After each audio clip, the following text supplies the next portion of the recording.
Hello, welcome to Civilization Jihad Awareness, the show where truth wins every time. And we're here to warn you about a life of dimitude. Wow, I want you to think about that. Would that be scary or what? I mean, that is just phenomenally scary. And who is trying to do that here? The Muslim Brotherhood's term, Civilization Jihad, was first discovered in early 2003. And this comes from a document called the Explanatory Memorandum. I'm just going to read you one paragraph from that. It says this: the process of settlement is a civilization jihadist process with all the word means. The Ikhwan must understand that their work in America is a kind of grand jihad in eliminating and destroying the Western civilization from within and sabotaging its miserable house by their hands and the hands of the believers, so that it is eliminated and God's religion is made victorious over all other religions. Without this level of understanding, we are not up to this challenge and have not prepared ourselves for jihad yet. It is a Muslim's destiny to perform jihad and work wherever he is and wherever he lands until the final hour comes, and there is no escape from that destiny except for those who choose to slack. But would the slackers and the mujahideen be equal? I have some crazy news this week. By the way, there is a ton of news. There's no way I'm going to be even get close through the news that I've put out this week to share, and I'm hoping that many of you subscribe, if not to me through LinkedIn, through Facebook, and are sharing this news, because the amount of stuff that has come out this week about stuff in the United States, about stuff all the way around the world, it is freaky scary. And I'm going to start with one of the biggest stories that's been out there this week, and I hope you guys are paying attention, because the big story that's out there this week has to do with Jamal Khashoggi. Now, Jamal Khashoggi is supposedly been killed in the Saudi Arabian embassy in Turkey. Now, there's been some interesting stuff that has come out about him, and I'm going to read you two stories on this. The first story comes from the Global Muslim Brotherhood Daily Watch. Now, I like this guy who writes this stuff. We have some disagreements, but he is one of the best researchers on this topic. Let me just read what he put out October 14th. Jamal Khashoggi, a Global Muslim Brotherhood operative writing for The Washington Post. Global media has been widely reporting on an alleged disappearance of Saudi national and Washington Post columnist Jamal Khashoggi, often describing him in terms such as dissident journalist, critical of the oil-rich kingdom, as the BBC recently reported. They wrote, Jamal Khashoggi, a well-known journalist and critic of the Saudi government, walked into the country's consulate in Istanbul last week to obtain some documents and has not been seen since. Generally, he writes, but not always overlooked in the media coverage are Khashoggi's ties to the Global Muslim Brotherhood. For example, British author and journalist John R. His piece, I can't get his last name, unfortunately, because it didn't come out in the printout, reports that Khashoggi joined the Muslim Brotherhood in the 1970s. October 11, 2018. In truth, it says, Khashoggi never had much time for Western-style pluralistic democracy. In the 1970s, he joined the Muslim Brotherhood, which exists to rid the Islamic world of Western influence. He was a political Islamist until the end, recently praising the Muslim Brotherhood in the Washington Post. He championed the moderate Islamist opposition in Syria, whose crimes against humanity are a matter of record. Khashoggi frequently sugarcoated his Islamist beliefs with constant references to freedom and democracy, but he never hid that he was in favor of a Muslim Brotherhood throughout the Middle East. His recruiting plea to bin Salman in his columns was to embrace not Western-style democracy, but the rise of political Islam, which the Arab Spring had inadvertently given rise to. For Khashoggi, secularism was the enemy. The author here goes on. Washington Post writer David Ignatius, who says he knew Khashoggi for 15 years, also reported that Khashoggi joined the Muslim Brotherhood at some unspecified time while in the U.S. While in the U.S. for his education. October 7, 2018. Khashoggi was passionate for reform on Arab Muslim world that he considered corrupt and dishonest. He grew up in Medina, the son of a Saudi who owned a small textile shop. He went to the United States for college, attending Indiana State University. He also embraced Islam, joining the Muslim Brotherhood, and in the late 70s befriending the young Osama bin Laden, whom he tried to turn against violence. Okay, we now have established that Khashoggi was a friend of of Osama bin Laden. We have established that he is or was a member of the Muslim Brotherhood. Now I want to read to you what Clare Lopez put out in the Daily Caller. I love Clare Lopez dearly, and I think her work is outstanding. So I'm going to put this in the chat room so you can follow along. This is an outstanding article, and I like her way of thinking of things. Perhaps it's the right way. I am not. I like how she covers this. It's not what everybody is thinking. Because once you hear this guy is friends with bin Laden, he's Muslim Brotherhood, I still think Claire has it right. She wrote in the Daily Caller, this is what the title is. Behind the Khashoggi disappearance, let's not throw out the baby with the bathwater. She writes, while we wait clarification of what exactly happened to Saudi journalist Jamal Khashoggi after he entered the Saudi consulate in Istanbul, Turkey on October 2nd, there are still some important insights that might be gleaned from what is already known. It is of key importance to note that Khashoggi was not a Saudi citizen, but also a legal permanent resident of the United States. And that makes his disappearance very much an issue for the United States and President.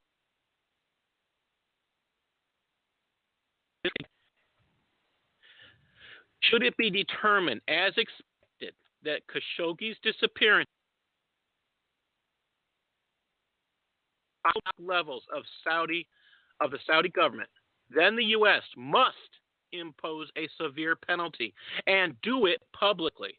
If the president fails in doing so, respect for him personally and for the U.S. government as a whole will be diminished, with detrimental consequences not just for the U.S.-Saudi relationship, but more broadly in the Arab-Muslim world and beyond.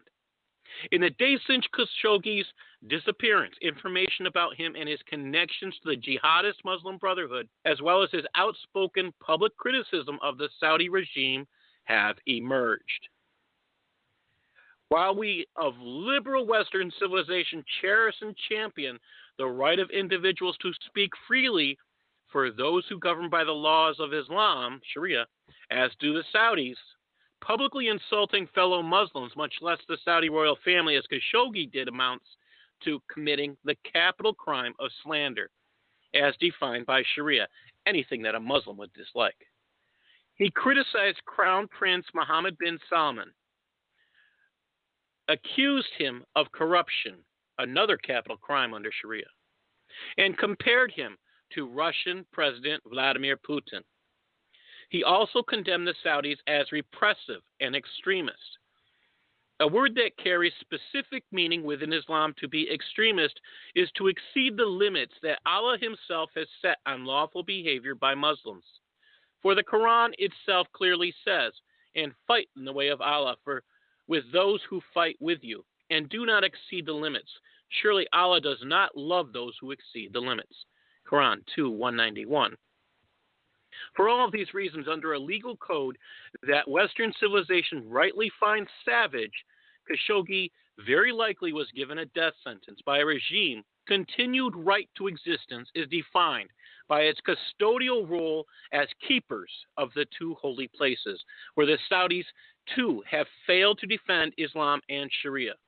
they themselves would be seen as unworthy of the honor and the duty of that role, and thereby become vulnerable in ways that directly involve regional stability.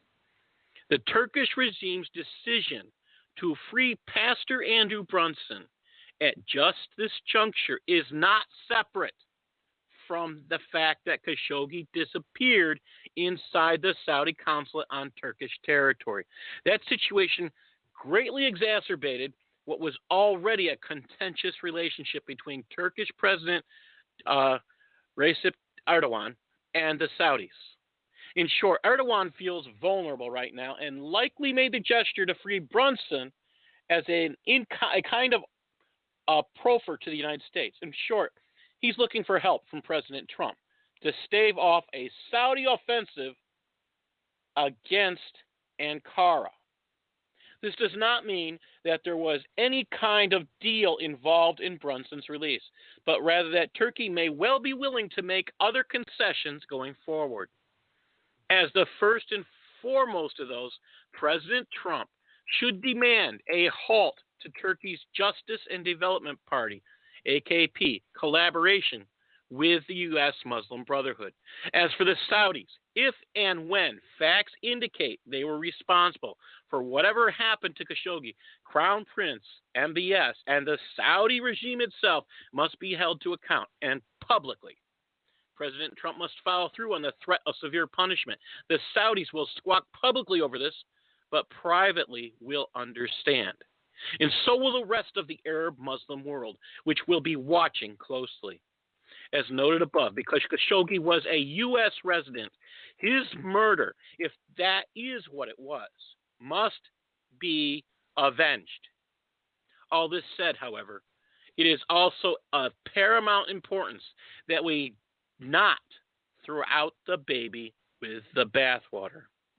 The U.S.-Saudi relationship is critical to U.S. national security objectives in the region, most especially vis-a-vis Iran.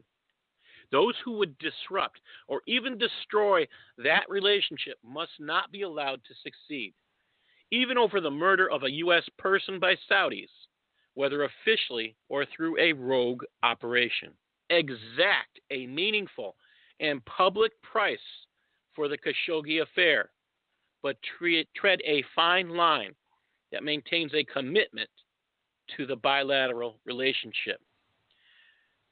That's pretty powerful. I think Claire gets it. She's seeing both sides of this. I have to say, it surprised me at first when I read it. And then I think this person is a legal, permanent resident of the United States. That means they pretty much have, they're not a U.S. citizen.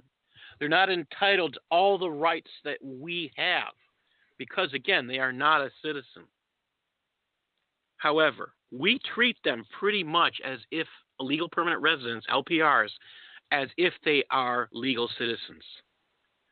So we have to think about this. This person had a status inside the United States and was murdered by another country, by a government. If that happens, should the U.S. retaliate? Absolutely. Regardless of what affiliations that person had. And this is why there's a treading of a fine line here. I think it's why Trump and many others are waiting to see what's going to happen. Thank you, Bigfoot. LPRs are the real immigrants. Yes, they come here legally. That is incredibly important to understand. They come here legally. And they go through the process, which is long and tedious. And not exactly cheap, too. It is extremely important to understand that. Since they're going through the process, we should defend them as well. That's what we're saying. Now, I want to talk about another article I have here that is some of these articles this week are mind-numbing to me. How about this one? I've been watching the elections, and if you really want to get up on these elections. I do recommend you join in and subscribe to the United West. They're doing an excellent amount of stuff there.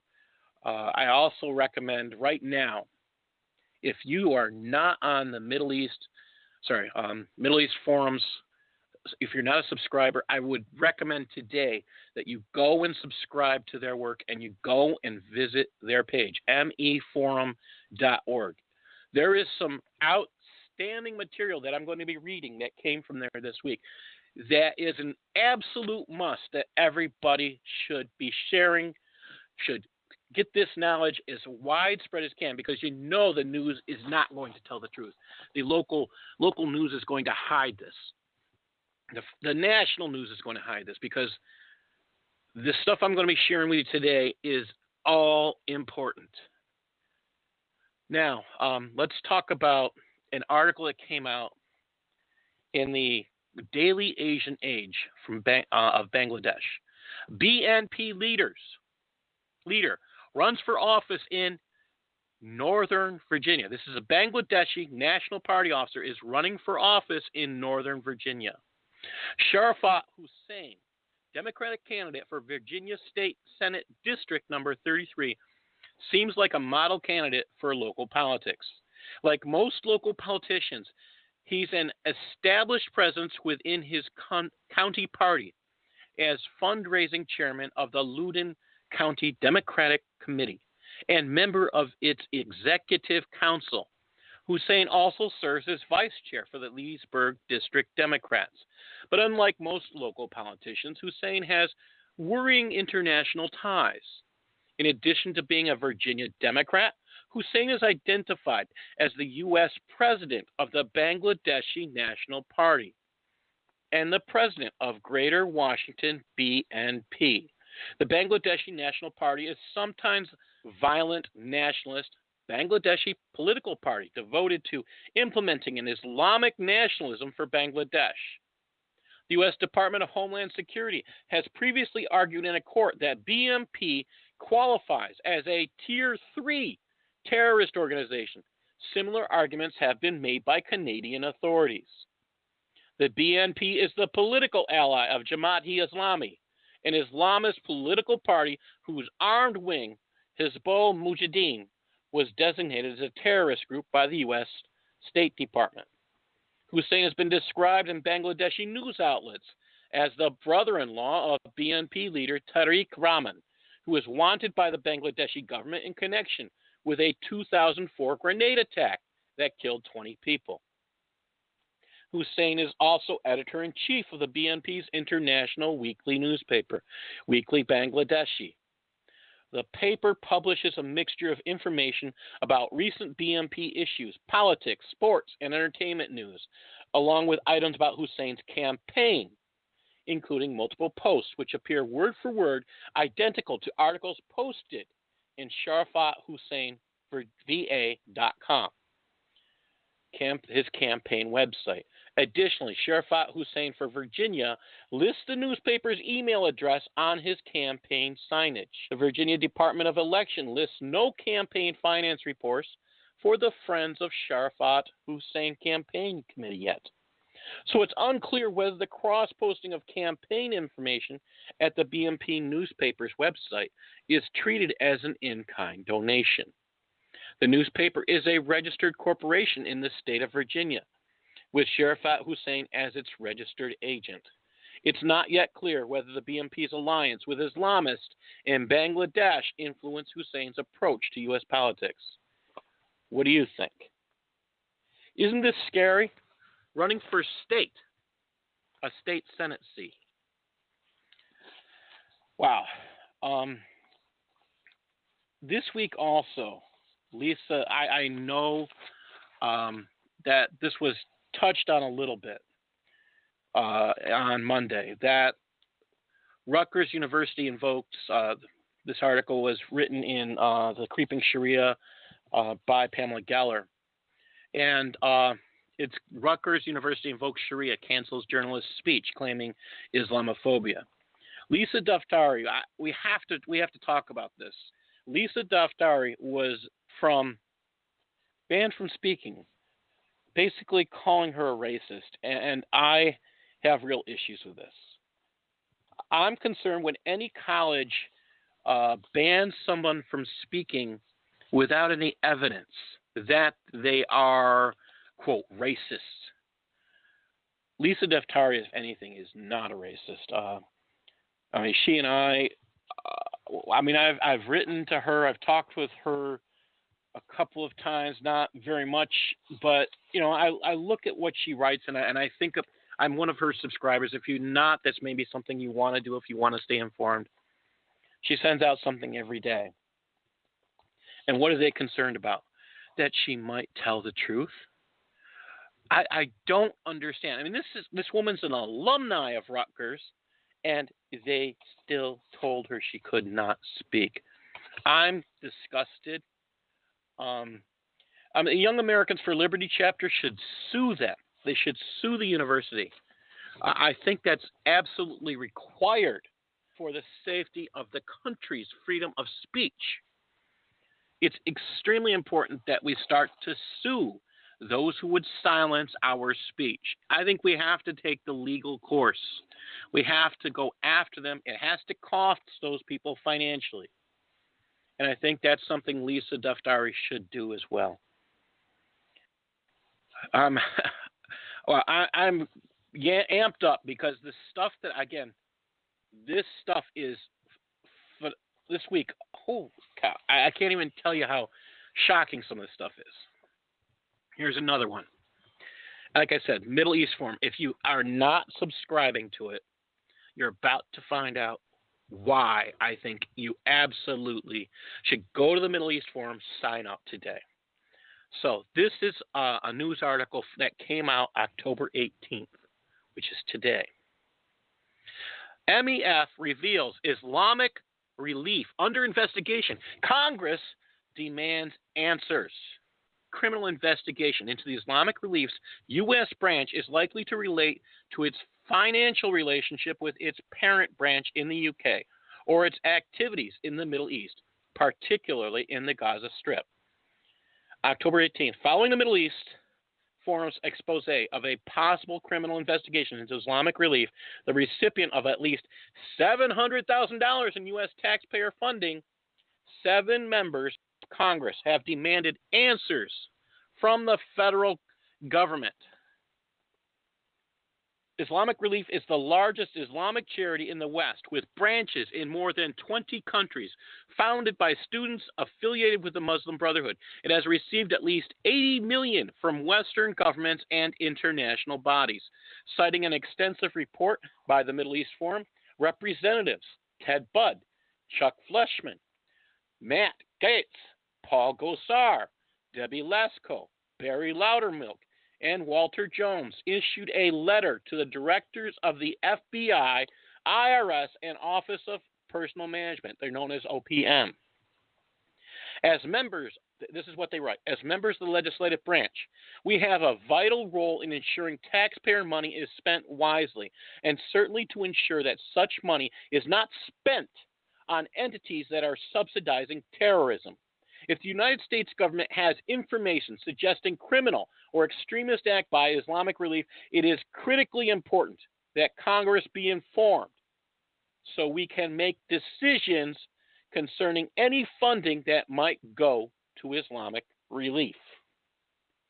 That extensive report refers to a June 2018 MEF study on Islamic Relief's extremism. I've read it here. Wow. Here's one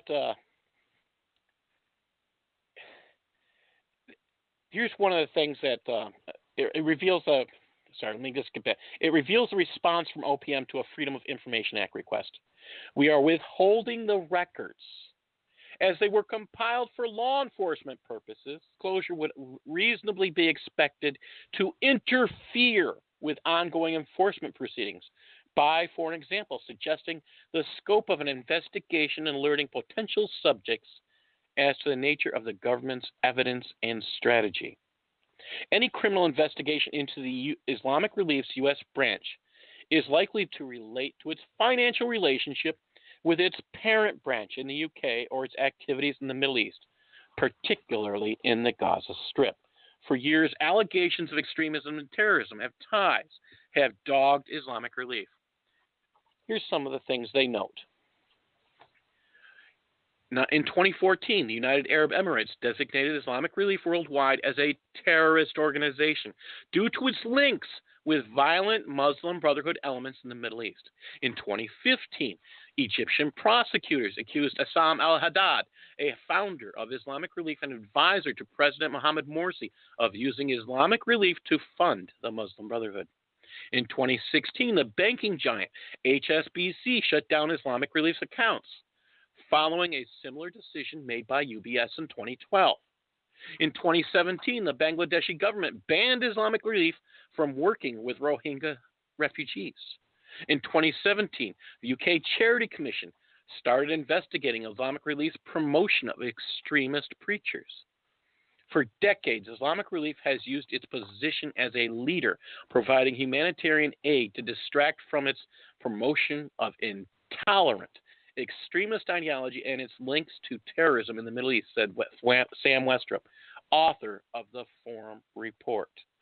Now officials in countries around the world are beginning to understand the dangers of Islamic Relief, its underlying ideology, and its carefully crafted duplicity. We welcome congressional interest in the matter.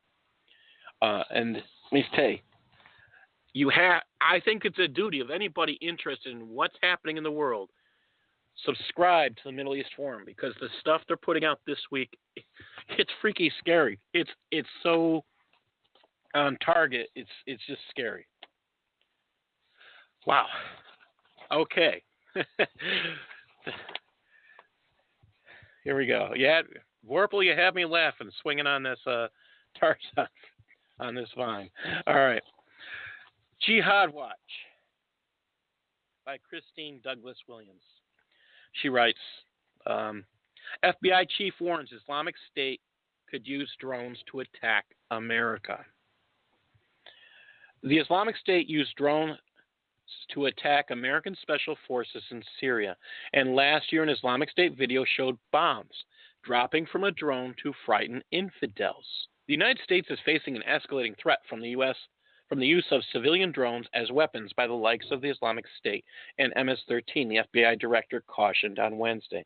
Until the West wakes up and realizes that there is nothing that will stop jihadist zealots, national security will continue to be an increasing risk. Quote, we are particularly concerned by their ongoing and future weaponization of more secure forms of communication, social media, unmanned aircraft systems, UAS, and weapons of mass destruction. Again, this should come as no surprise. Jihadists are simply continuing to do what they are mandated to do and promise they would do to the house of war. They are completely united on their goals of conquest, however they accomplish it. This stuff that's out there, scary, scary stuff. How about this one? We have another candidate that's out there. I read this and I shared this out with. I believe I shared this out on LinkedIn. When I run into something that's scary, I share it out as big as I can with my subscribers on LinkedIn and Facebook. I target who I share things with sometimes, and I'll send it to them individually. So, like on LinkedIn, I have almost 10,000 followers at this point. And so today I targeted one item, and it's, well, I have to tell you that the stuff that's coming out from Commonplace is just amazing. And let's get this article out. Senate Dem hopeful Christine Sinema said, I don't care if people go to fight for the Taliban against the U.S. This is by Lucas Michelianosis of Fox News. U.S. Democratic Senate hopeful Kirsten Sinema said, I don't care if people go and fight for the Taliban in Afghanistan, in a newly resurfaced radio interview and co-hosted radio show with a conspiracy theorist who claimed the September 11, 2001 terror attacks were perpetrated by the government. Fox News can reveal. Sinema appeared on a radio show in February 2003, hosted by Ernest Hancock, a libertarian activist who presented the Valley of the Sun program on a local Arizona radio station. During the interview, Sinema told the host that she didn't object to individuals going abroad and fighting for groups hostile to the United States. As an individual, if I want to go fight in the Taliban army, I go over there and I'm fighting for the Taliban. I'm saying that's a personal decision, Hancock told Sinema, who was then a Green Party activist. Fine, she said, I don't care if you go and do that. Go ahead, she replied, according to the audio recording. This is just, you have to sit there and wonder about people. I mean, so, again, who are they fighting? Think about this.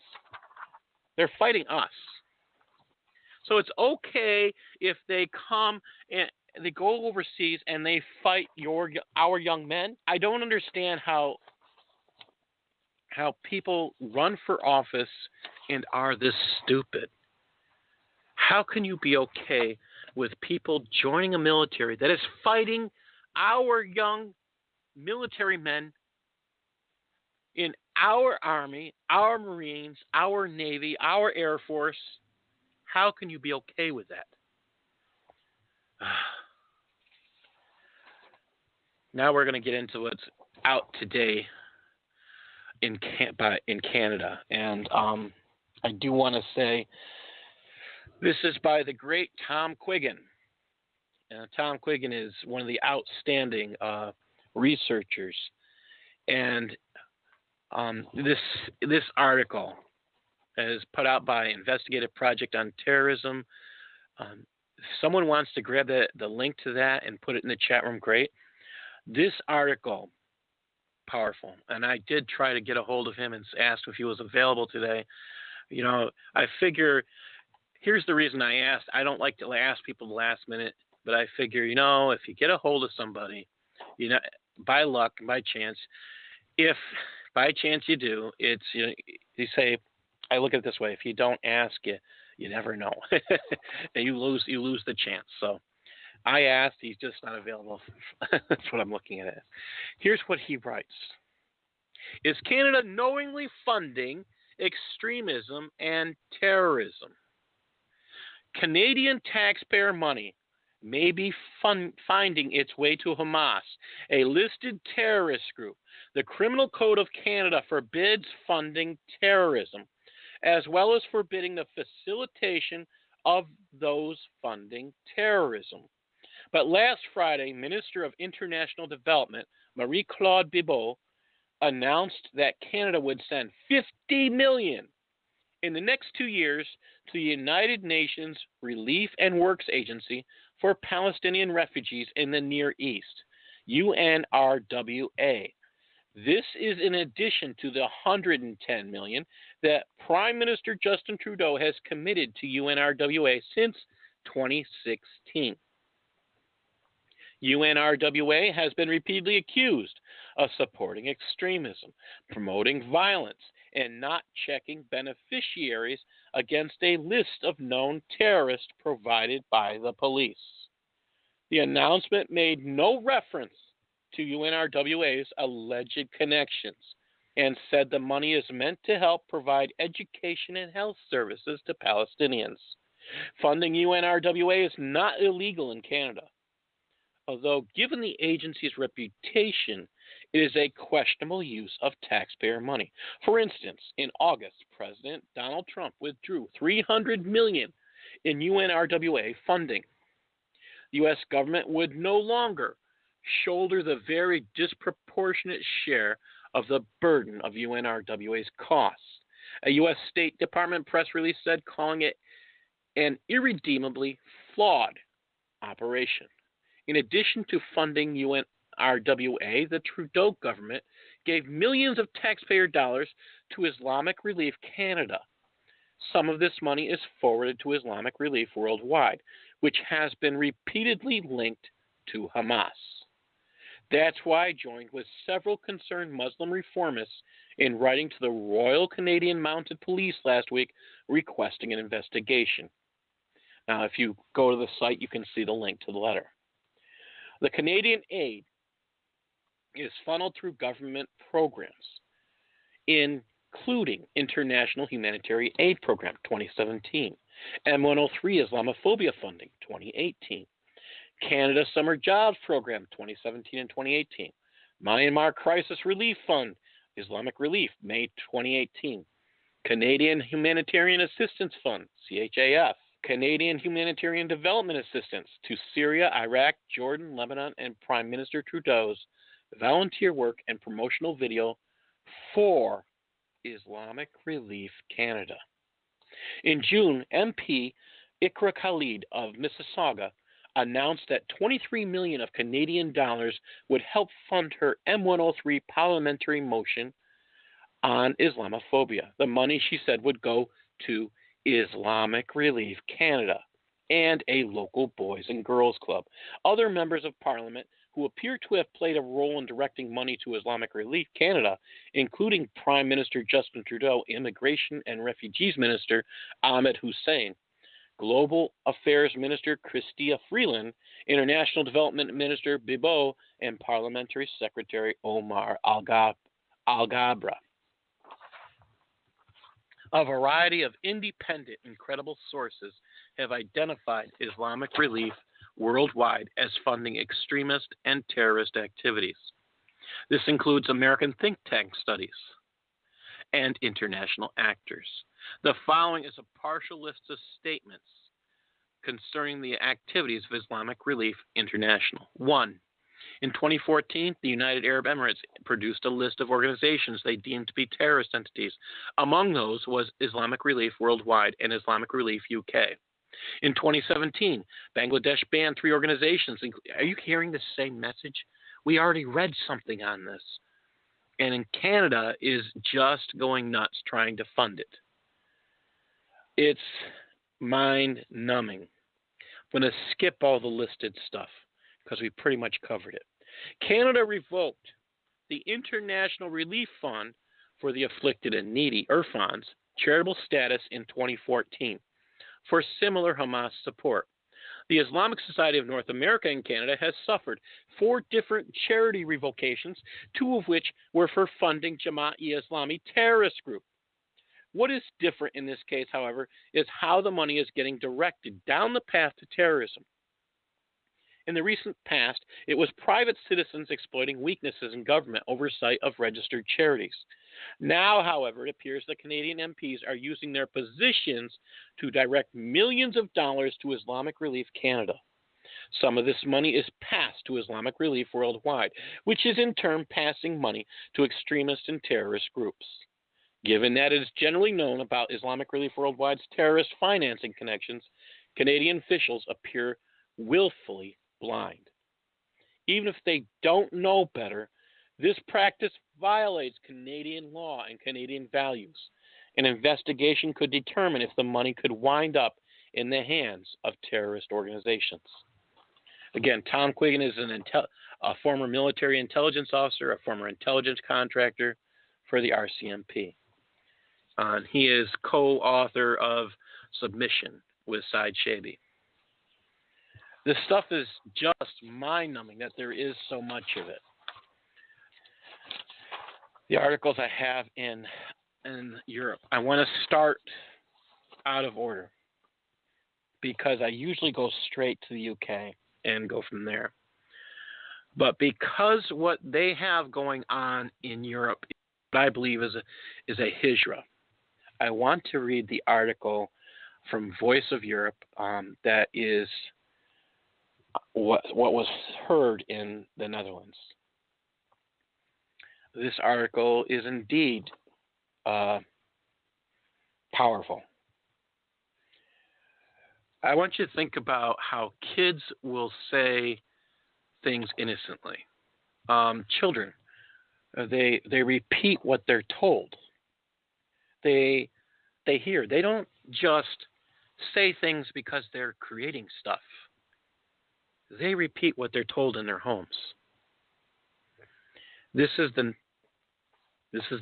title of the article from Voice of Europe, October 15th. By the way, that was my birthday, and thank you for all of you who said happy birthday. Here's the title. Young Muslim boys tell Dutch volunteer If we dominate here, all of you will be beheaded. A former Shell CEO who volunteers in giving education to migrants in the Netherlands gave some shocking examples of experience with them. Although he had lots of fun as well, he thinks the integration of Muslims is moving in the wrong direction. For 15 years, the 78-year-old Dominic Boot gave Dutch lessons to migrants in the Hague suburb called, I can't pronounce that one. He tells the large Dutch newspaper. In the Netherlands, he had to quit there after he was no longer welcome in the local citizens center because Muslim women didn't want a man as their teacher. Boot, who is motivated to give language courses, now gives private lessons from his home in the Netherlands. He gives examples of how the neighborhood Islamized after women with black headscarves arrived, and about the young generation as well. 2 young Muslim boys assured him once, "If we dominate here, all of you will be beheaded," Boot says. He was actually optimistic about integration and loved to work with migrants, but since he left the Citizens' House in The Hague, he questions if the integration of Muslims is going well. We want to become one country and one culture in which we sing the national anthem together, and in which we know who our naval heroes are instead of condemning them. The Citizens' House should carry out the message that they need to become Dutch people, Boot says. His hope for future is now how people of other cultures do integrate. Hindus and Chinese can be successful, so it should be okay with Muslims as well, right? Well, if you've been listening, you know. I want you to keep that story in mind. This is the stuff that children are saying. Children. This next article comes from the UK. It can be found in the Daily Mail. The title is Somali Man, Deportation Stopped because of the plane passengers. Now, let me tell you what he was being deported. I should be fair and give out the author of the article, Martin Beckford.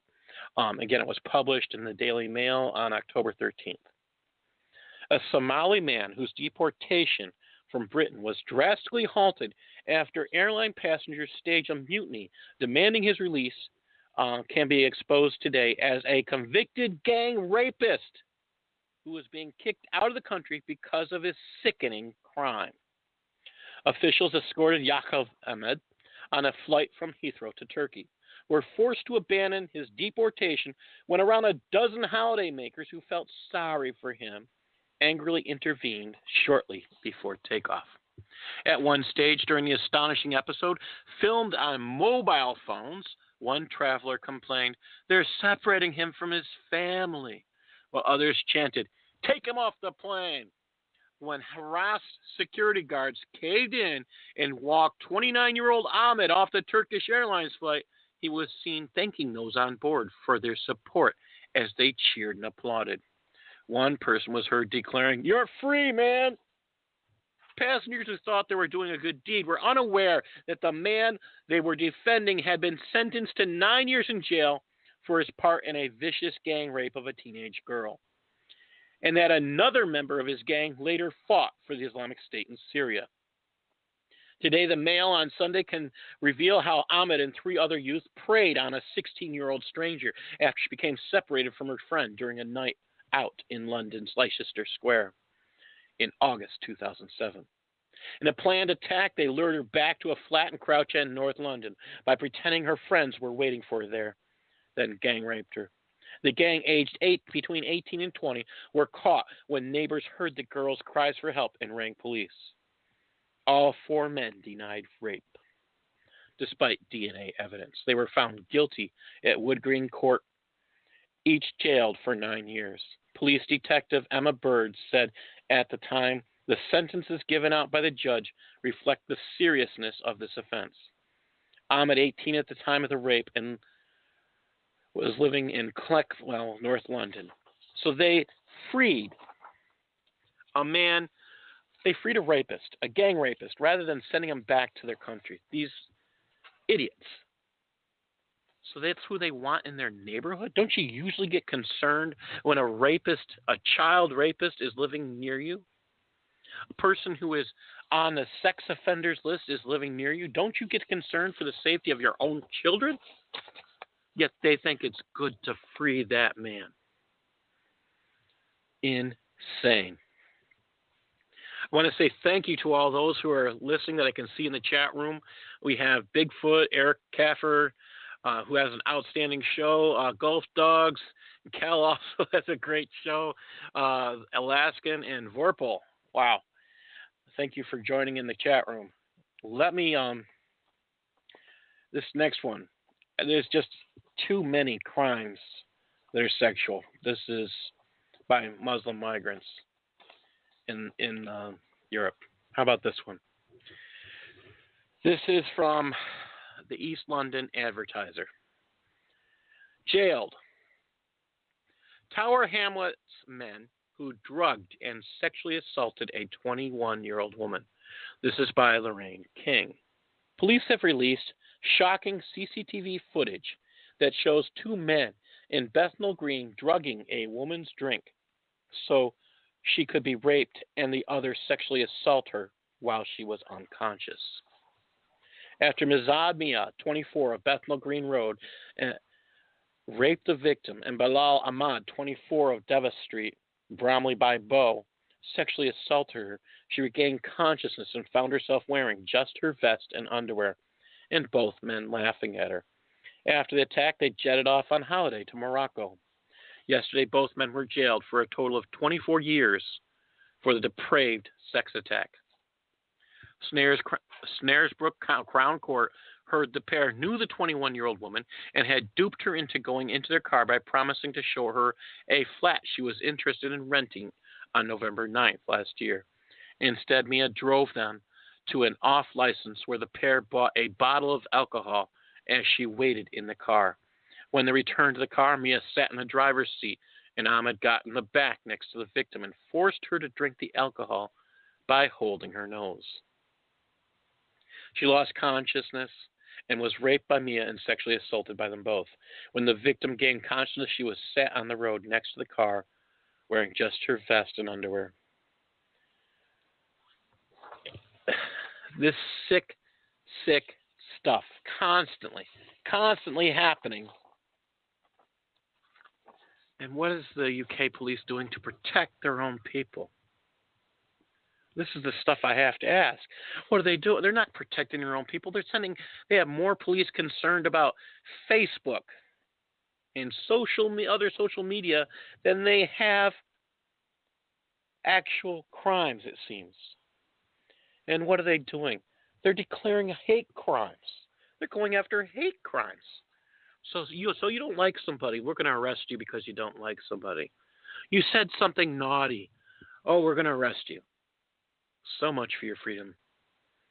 You can't say something. That's scary. Especially when it's factual. Scary. Another article out there this week is indeed scary. This is a conversion study. Now, I found this interesting because, again, it was in the National, but the concept that they would block a study of prisons about why prisoners are converting to Islam is kind of interesting. Why would they stop this? It's kind of important that you learn what's reasons for things. I think the answers are quite easy, but it's just mind-numbing that they're blocking this information. How can they do this? And this is the article I missed earlier that I was looking for the United States. Apologize, this one is out of order, and that's what happens when you're planning at the last minute, putting your articles together at the last minute. Sometimes they just fall out of order. How about this one now? This is one of the things that really has me upset this week. Now, this talking about stuff in the United States is just mind-numbing. This is one of those. This was in the Yeshiva World, October 16th. Update. Insanity Hate charges dropped against Allah shouting man who beat Hasidic Jew in Borough Park. A suspect has been hit with multiple charges without hate motivation distinction for viciously beating a Hasidic Jewish man in Borough Park on Sunday morning. This is on Staten Island, New York City. Farouk Afzal, 37, of Staten Island, was charged with assault, criminal mischief, and harassment for the attack, which took place at around 7:30 a.m. near 46th Street and 13th Avenue. He was initially hit with hate charges as well, but prosecutors have decided to label this a mere road rage incident and not a hate crime. This despite the victim and witnesses saying Afzal shouted, Allah, Allah, and he wanted to kill all Jews, and made references to Israel throughout the attack. This stuff is so mind-numbing. This guy had 8 prior arrests, and he was detained on Sunday night in lieu of $15,000 bail. So let him out. $15,000 is not high enough. He wanted to. He's talking about killing all Jews. You let him out? Those are one of those people I think they should be held. How about this one? This comes from France. Again, it's the Voice of Europe, one of my favorite sources. French hero who sacrificed himself to save a hostage from an Islamist won't have a place named after him because it might offend the Muslims. French hero Arnaud Beltrame, who sacrificed himself to save a hostage from an Islamist terrorist, won't have a place named after him because it may upset Marseille's huge Muslim community, Valeurs Actuelles reports. On the 24th of March in 2018, an ISIS terrorist stormed a supermarket in Trèbes, armed with a handgun and hunting knife and 3 homemade bombs. He shot 2 people dead and took others hostage. During the negotiation with the police, a terrorist accepted Beltrame's offer to swap places with the last hostage, a female cashier. Beltrame also set his phone on the table with its line open so the police outside could monitor the activity inside. After a 3-hour standoff with the police, Radon Lakdim, the 25-year-old terrorist, stabbed and murdered Armand Beltrame. But apparently paying tribute to Beltrame's sacrifice is seen as being potentially offensive by Marseille's leftist elected officials. Here's what Stephanie Ravier, Marseille's 7th District National Rally Mayor, revealed during a town council with Marseille's elected officials. Leftist elected officials, socialist and communist, refused that a place in the 15th district be named after Armand Beltrame in the first time, they said, under fallacious pretext that this place wasn't prestigious enough. Before telling the truth in these terms, we are on the field. We witness that the population has changed. And if we give the name Arnaud Beltrame in this district, the population will take that as a provocation. Oh, what are they saying? That the Muslims will kill them for renaming the place. There's no no-go zones, right? Yeah, you're afraid of inflaming people that have come to live there, and you think it's good that they'll attack you for renaming a road or a place? Isn't that reason enough to kick them out of your country? Scary. So they're going to side with the terrorists. You think that's a good thing? I can't understand why people don't get what's happening. I just can't. Also from France. This comes from the Jewish News, Times of Israel. Latest anti-Semitic attack in France sees 4 Jewish teenagers assaulted. French police have arrested 4 men they say assaulted 4 Jewish youth in an anti-Semitic assault in Nice. which was triggered by one of the victims wearing a Star of David pendant. Love that word triggered. Isn't that something the snowflakes used? The incident in the southern French city occurred in the center at about 2 a.m. on Saturday morning, according to a report by French 3 television station. The 4 suspects and a 5th teenager, who was not immediately apprehended, assaulted the alleged victims, beating them and causing minor injuries. At least one of the perpetrators also stole a gold chain from one of the victims. Mayor Christine Estrosi, who has vowed a zero-tolerance policy on racist violence and radical Islam activities in this city, said he found the incident unacceptable. In a statement from his office titled Anti-Semitic Assault in the Center of Nice, police officers under command canvassed the city in search of the perpetrators, resulting in the suspect's arrest within a few hours of the incident. I cannot permit the rise of anti-Semitism in our city or in our country, added Estrosi in a statement whose length and tone is unusual for an incident with no serious injuries. The cowardice and violence of these attacks must not be trivialized and go unpunished, he added. At least they're going after them. But will they make nice and say, oh, don't do it again? Will they let them go quickly? Because they fear reprisal? This stuff is freaky scary. I get so upset when I think about some of these things that are happening because they just should not be happening.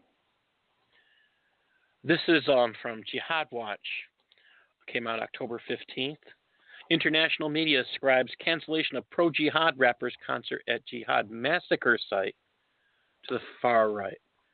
So this is one of the things Jihad Watch noticed. Hugh Fitzgerald noted they canceled the what's his name? I get the Muslim Arab rapper Madeen, famous for violent lyrics and pro-Islamist, anti-white sentiments. They canceled his thing, and they blamed it on organizations that are far right. So what's the purpose in saying far right? Well, why would you allow something like this in your community? A person who's pro-jihadist.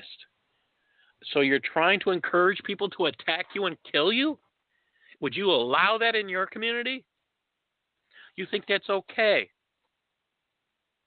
So you blame the people who are on the right. I mean, isn't protecting everyone part of civic duty for all policemen, for all military? Or is it only the responsibility of the people on the right? This is one of the insane things. I'm glad Hugh Fitzgerald noticed this and commented on it. I'm thankful. Great job. How about this one? I'm starting to like the new Italian leader, Matteo Salvini, because he is really calling people out. In the Russia Today, there's an article. France deliberately dropped off migrants in Italian woods, Salvini says. Italian anti-immigrant leader Matteo Salvini has labeled French President Emmanuel Macron as an international embarrassment after policemen were spotted dropping off migrants in Italian territory. Is an unprecedented offense against Italy, and said in an Instagram post on Tuesday that we don't accept apologies. A French gentleman police van last Friday was seen dropping off 2 men believed to be of African origin in Italy's Clare woods. French officials said the incident was a mistake at the hands of the officers who were new to patrolling the area. No, they're policemen. They knew why they were there. They know their area. This is just incredibly stupid and insane. Making excuses. I seem to remember those things happening many decades ago. Oh, it's okay.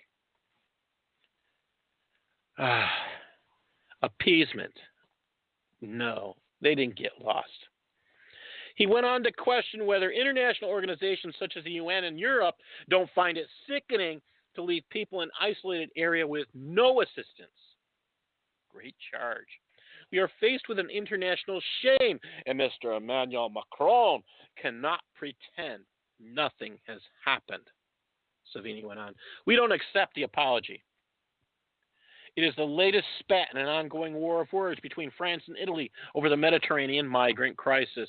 Savini in July demanded France's apology after it criticized the Italian government's cynical and irresponsible decision to stop a rescue boat with more than 600 migrants on board from docking in Italy. I consider that highly intelligent. If you don't want them coming into your, don't let them come in. That's a highly intelligent action. So Macron was mad at them. This is just insane. Now we get into Germany. Asylum seeker snaps and stabs with a knife. This is from Kronenzitzel. An 18-year-old attacked passengers on a train in Feldkirch in Vorarlberg during the night on Saturday and injured them with a folding knife. The Afghan asylum seeker, immediately after he had boarded, went on and stabbed his 27-year-old for no apparent reason. When other passengers tried to reassure the 18-year-old, he suddenly pulled the knife and injured a 44-year-old on his back. The Afghan had previously been observed around 3 o'clock, watching him cross the tracks twice as the train approached. Then he boarded the train to London and attacked the 27-year-old. When you see this stuff, they're attacking the non-Muslims. They're attacking the non-Muslims. Why don't you just stop letting these people enter your country? Put a not allowed sign. You can't come here. Protect your people. This is something that should make everybody angry. This was in the New York Post, and it came out a couple days ago. Man convicted of helping 9/11 terrorists is all smiles after early release. This is by Ruth Brown. That's a real killer smile. A Moroccan man convicted of helping the 9/11 terrorists carry out their plot flashed a huge grin as he flew home a free man on Monday after being released early from his meager sentence in Germany. Munir El-Motassadegh was sentenced to just 15 years behind bars for accessory to murder in 2006, but received credit for time served after his initial arrest in 2001, and was freed shortly before finishing even that stretch to be deported to his homeland. German courts ruled that he was part of the so-called Hamburg cell with ringleader Mohammed Atta and two of the other extremists, and was aware the three planned to hijack and crash planes. If not all of the details of the plot, which took 2,997 lives on September 11, 2001. They let this idiot out. Germany doesn't give a flip about how many people he was involved in killing. Yet they let him out for good behavior type thing. They let him go. What are they thinking? They just told the terrorists, we'll stand behind you. We'll let you go if you get involved in mass murder. I read this and I was spitting texts, and I have no respect at this point for anybody in the German government. Unfortunately, I would like to have some, but I'd like to know who this order came from. This just disgusts me. We need to. I think Vorpal is exactly right. This action should get President Trump and others publicly questioning whether Germany is an American ally. I think Vorpal's right in saying that. Stuff like this needs to be discussed publicly from the right persons to question it. I can't even tell you how disgusted and angry it makes me. It makes me, if I get quiet, because it really, really upsets me. That's beyond where I'm screaming mad. There was an article I don't want to get into because they're writing articles now about orphans being left behind by the Islamic State. And believe it, it's in the Washington Post. I want you to think about, they're concerned about people being left behind, children. What they're showing, toddlers and children being, not much more than toddlers being left behind, 5 years old, 7-year-olds. And what are we going to do for them type thing? Their parents, the majority of these kids' parents are dead, killed by Syrian soldiers fighting for their freedom, killed by U.S. soldiers, Canadian soldiers, British soldiers, the entire group that was fighting the Islamic State. And they're worried about the children of the jihadists.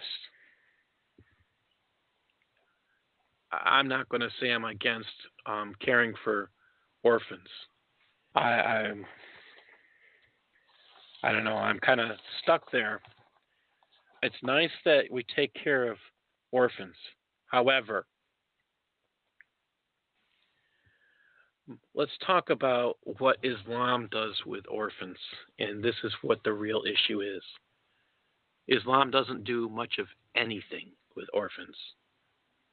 And that is due to Muhammad. And if you want to know more about that story, I suggest you go to Apostate Prophet on YouTube, or to David Wood, Apologetics 17. Spend some time looking there. Whenever you hear about Muslims and orphans, and they say they're financing orphans, it's a lie. It always is. Always a lie. They do not fund that. Again, thank Muhammad for that. How about this one? Another German article. Another article on Germany, I should say. Germany looking into concerns of Islamic extremism in the hostage case that happened this week. This is by Kirsten Grischbach. German's federal prosecutor's office has taken over the investigation into a bloody hostage taking in western city of Cologne and concerns that it is connected to Islamic extremism. The office, which handles terrorism and national security cases in Germany, said Wednesday in a statement that the 55-year-old Syrian citizen, abbreviated to Mohammed AR, as German authorities never released the last names of suspects, is charged with attempted murder in 2 cases and serious bodily harm.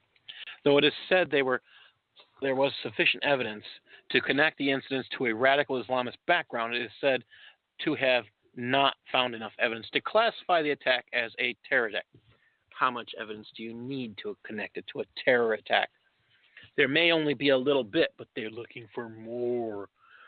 The suspect is accused of entering a fast food restaurant on Monday inside Cologne's train station, pouring fire starter on the floor and setting it alight, injuring 2 people. A 14-year-old girl was operated on Tuesday for severe burns, while the other injured party was treated for smoke inhalation.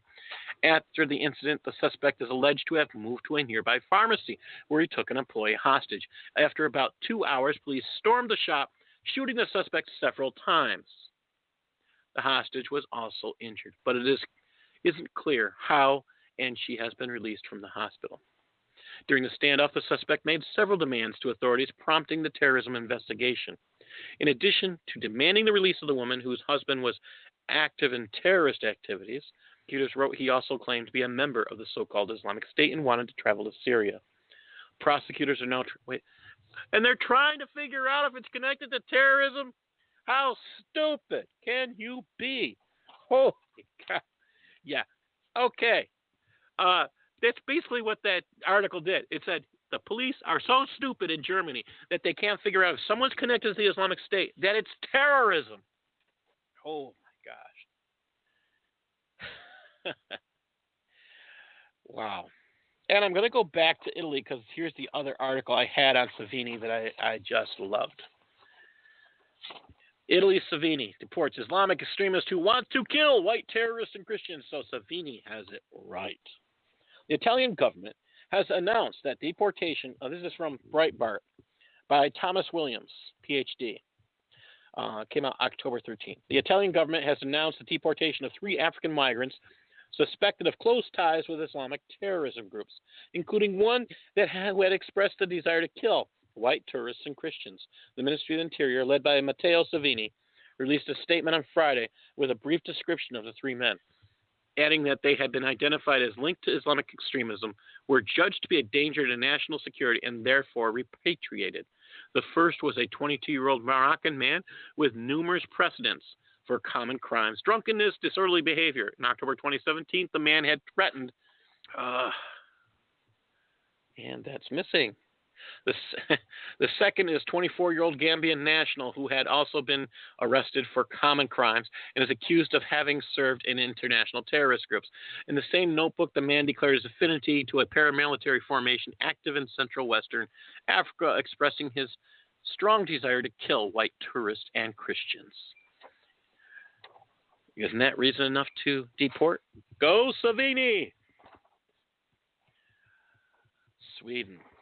Now, when you hear this article, you know there's something wrong in Sweden. When I shared this on LinkedIn, you would not believe the amount of people that said, Sweden's given up any hope of being a country.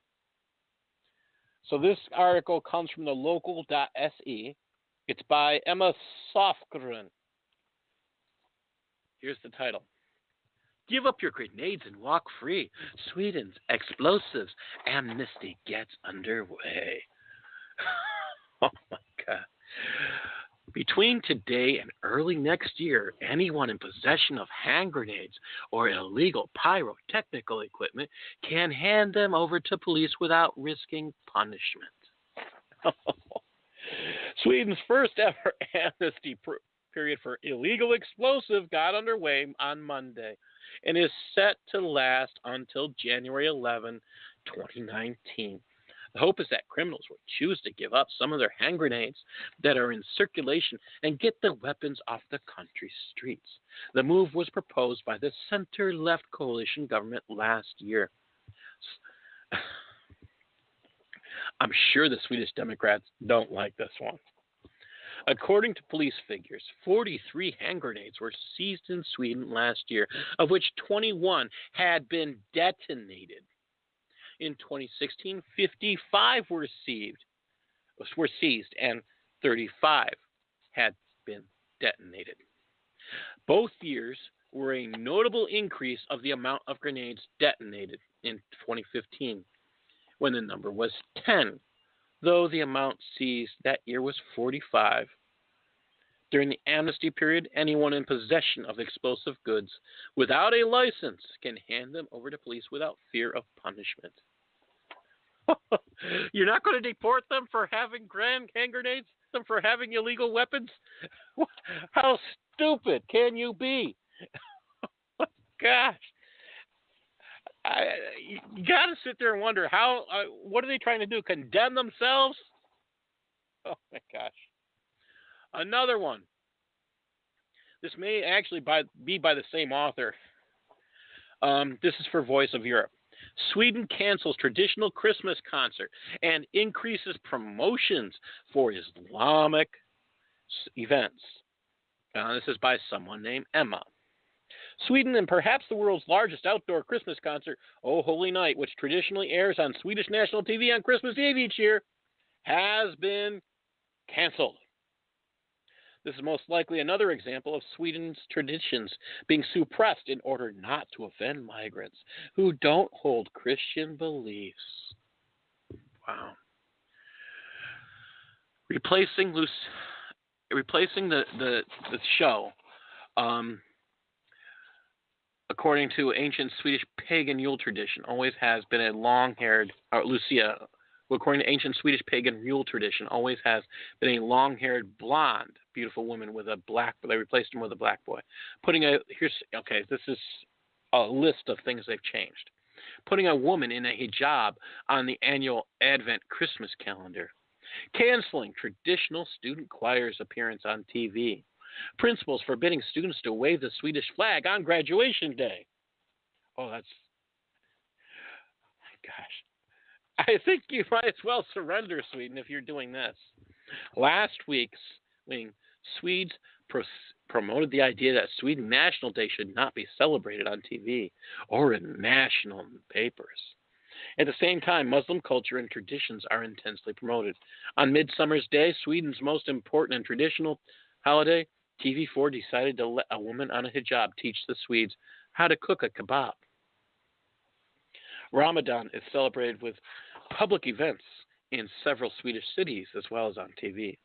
Authorities are allowing Islamic call to prayer at 110 decibels, and at the same time forbidding Christian churches from ringing their bells. Oh, freak. This is insane. I understand they don't have... I don't know. I don't know what they need, what they can do to protect, to save themselves at this point. I really don't. It sounds like they're already gone. Here's another one. Voice of Europe. Dutch school replaces Easter tradition with celebration of Islamic sugar holiday. Another, again, Voice of Europe, October 16th. According to the school, it wants to give more attention to traditions of other cultures. A letter from the school came into the hands of Dutch news outlet Ginstu and Pound. The letter says that several daycare volunteers will help during this year's Islamic sugar holiday. During the celebration of the Islamic holiday, the children in class will be told what the feast is and why it's being celebrated. This way, we hope to celebrate a different holiday with the children. The development of the Amsterdam school fits with the framework that parts of the city are Islamizing quickly, or in mainstream media terms, making room for diversity.